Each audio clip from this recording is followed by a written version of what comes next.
नमस्कार।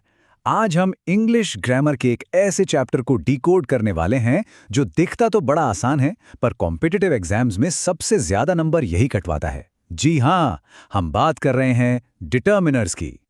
तो चलिए सबसे जरूरी सवाल से ही शुरू करते हैं। आखिर हम जैसे एस्पिरेंट्स की गलतियां डिटर्मिनर्स में होती कहाँ हैं? वो कौन से ट्रैप्स हैं जिनमें हम फंस जाते हैं और अपने मार्क्स गंवा बैठते हैं? बिल्कुल, और इन्हीं ट्रैप्स से बचने के लिए हम एक 4 स्टेप स्ट्रैटेजी फॉलो करेंगे। सबसे पहले इसका बेसिक स्ट्रक्चर यानी इसकी नींव समझेंगे। फिर एग्जाम में सबसे ज्यादा पूछे जाने वाले टाइप्स पर फोकस करेंगे। इसके बाद हम वो गोल्डन रूल्स देखेंगे जो गलतियों से बचाते हैं, और आखिर में एक मास्टर रिवीजन स्लाइड से सब कुछ पक्का कर लेंगे। तो किसी भी बिल्डिंग को बनाने से पहले उसकी फाउंडेशन मजबूत होनी चाहिए, राइट? डिटर्मिनर्स के लिए भी यही सच है। तो चलिए सबसे पहले ये समझते हैं कि ये आखिर होते क्या हैं और एक सेंटेंस में इनकी सही जगह कहाँ है। देखिए, बिल्कुल सिंपल शब्दों में डिटर्मिनर एक नाउन इंट्रोड्यूसर है। मतलब ये हमेशा नाउन के ठीक पहले आता है और हमें बताता है कि वो नाउन कितना है, किसका है, या क्या वो कोई खास चीज है। ये नाउन को एक पहचान देता है, एक कॉन्टेक्स्ट देता है।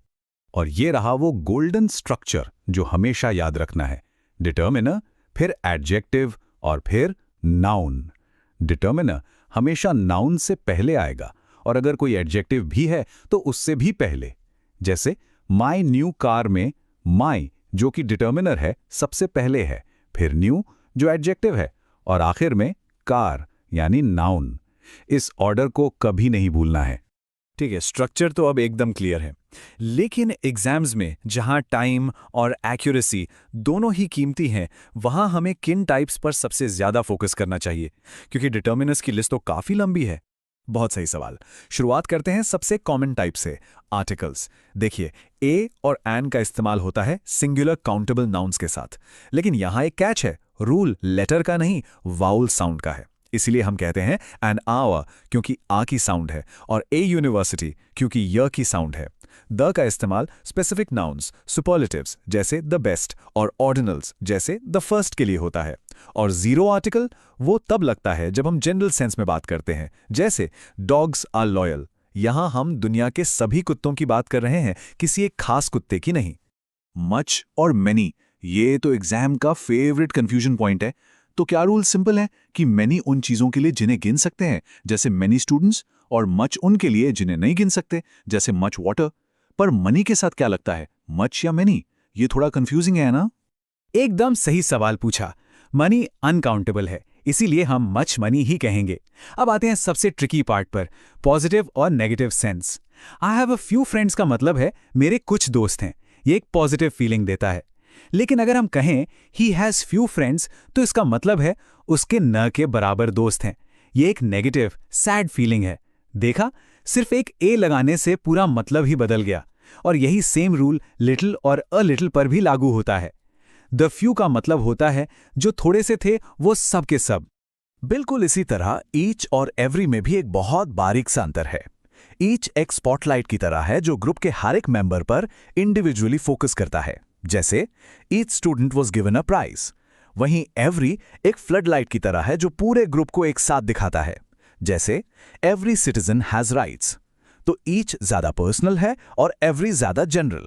और हां, याद रखिएगा, ईदर और नीदर का इस्तेमाल सिर्फ और सिर्फ दो लोगों या चीजों के लिए ही होता है।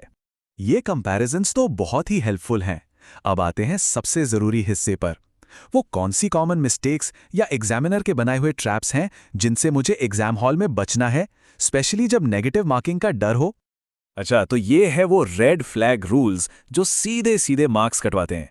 Rule number 1, no double determiners.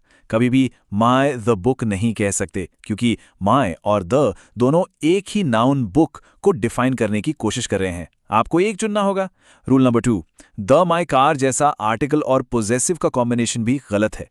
और रूल नंबर 3, ऑल, बोथ और हाफ का स्ट्रक्चर याद रखें। इनके बाद द या कोई पोजेसिव डिटर्मिनर आता है, जैसे ऑल द स्टूडेंट्स या हाफ माई सैलरी। इतने सारे रूल्स, ये सब बहुत इंपॉर्टेंट है। एग्जाम से ठीक पहले लास्ट मिनट रिवीजन के लिए क्या कोई चीट शीट या एक मास्टर चार्ट मिल सकता है? बिल्कुल, ये रहा आपका मास्टर रिवीजन चार्ट। इसका एक स्क्रीनशॉट तो बनता है। इसमें हमने एग्जाम के सबसे इंपॉर्टेंट डिटर्मिनर टाइप्स, उनका मेन फंक्शन और वो की कंफ्यूजन पॉइंट्स जहां अक्सर गलती होती है, सब कुछ एक ही जगह पर समराइज कर दिया है। ये आपकी एग्जाम डे चीट शीट है। तो आखिर में बस यही याद रखना है कि डिटर्मिनर्स को रटना नहीं है, इनके पीछे के लॉजिक को समझना है। क्योंकि जैसा कि कहा गया है, ग्रामर आसान है, बस कॉन्सेप्ट क्लियर होना चाहिए। चलिए इन कॉन्सेप्ट्स को टेस्ट करते हैं। स्क्रीन पे एक सेंटेंस है, he has little friends in the city. क्या यहां लिटिल सही है? नहीं, क्योंकि फ्रेंड्स काउंटेबल हैं तो फ्यू आएगा। सही सेंटेंस होगा, ही हैज़ फ्यू फ्रेंड्स। एक और देखते हैं, the both brothers were present. क्या ये सही है? नहीं, ये भी गलत है। बोथ के बाद द आता है, पहले नहीं। सही होगा, both the brothers were present. तो अब जब सारे नियम क्लियर हो गए हैं तो सवाल ये है कि अपने अगले प्रैक्टिस टेस्ट में किस डिटर्मिनर रूल पर सबसे ज्यादा ध्यान दिया जाएगा?